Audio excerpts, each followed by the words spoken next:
অবশেষে আমরা এসে গেছি আমাদের ক্যাম্পিংয়ের জায়গায়। তো সুইডেনে এই যে আমার পিছনে যে ছোট্ট ছোট্ট ঘরগুলো, এগুলোকে স্থুগা বলা হয়। তো এখানে সামারে মানুষ এসে প্রকৃতিকে উপভোগ করার জন্য এই সমস্ত জায়গায় থাকে, যার যার পছন্দ মতো। তো আমি এই স্থুগাটি নিয়েছি 10 নম্বর। এবার আসুন, অনেকগুলো আছে, এইদিকে আরও অনেকগুলো আছে। তো আসুন আমরা দেখি ভিতরে কি আছে। তো আমি এখন রুম খুলবো, দেখা যাক। আমি যেহেতু একা এসেছি, ছোট্ট ওই রুমটাতে থাকবো। তো দেখতে পাচ্ছেন রুমের দুই পাশে দুটো করে 4টি ব্যাড আছে। বলে রাখা ভালো, এই সমস্ত স্থুগাতে নিজেদের লেফ, ব্যাড এবং বালিশের কাভার নিয়ে আসতে হয়। এখানে আমরা দেখতে পাচ্ছি এক পাশে একটা বেসিন এবং ছোট্ট চুলা আছে, চাইলে নিজেদের খাবার টাবার গরম করে খাওয়া যায়। সবুজ ছায়াঘেরা প্রকৃতি নিবিড় এই পরিবেশে সারিবদ্ধভাবে তৈরি করা এই স্থুগাগুলোতে থাকতে যে কোনো প্রকৃতিপ্রেমী মানুষেরই ভালো লাগবে। আপনি চাইলে এই স্থুগার পাশাপাশি এখানে টেন্ট বা তাঁবু ভাড়া করেও থাকতে পারবেন।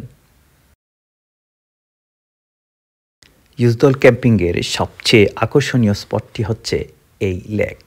এখানে পাহাড়ের নিচ দিয়ে হঠাৎ করে সর্পিল গতিতে ট্রেনের চলে যাওয়া আপনার দৃষ্টি আকর্ষণ করবে। আবার কখনো বা লেকের স্বচ্ছ পানিতে আকাশের নীলাভ আভা আপনার মন ছড়িয়ে দিবে।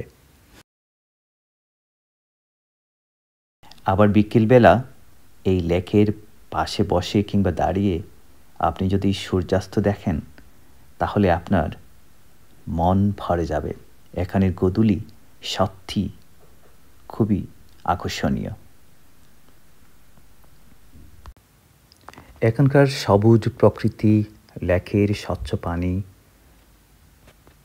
সুন্দর গোধূলি আর অদূরে পাহাড়ের দৃশ্য, সব মিলিয়ে সুইডেনের ইউজদল ক্যাম্পিং পর্যটকদের জন্য একটি অনুপম এবং সুন্দর সময় কাটানোর জায়গা বলা যায়।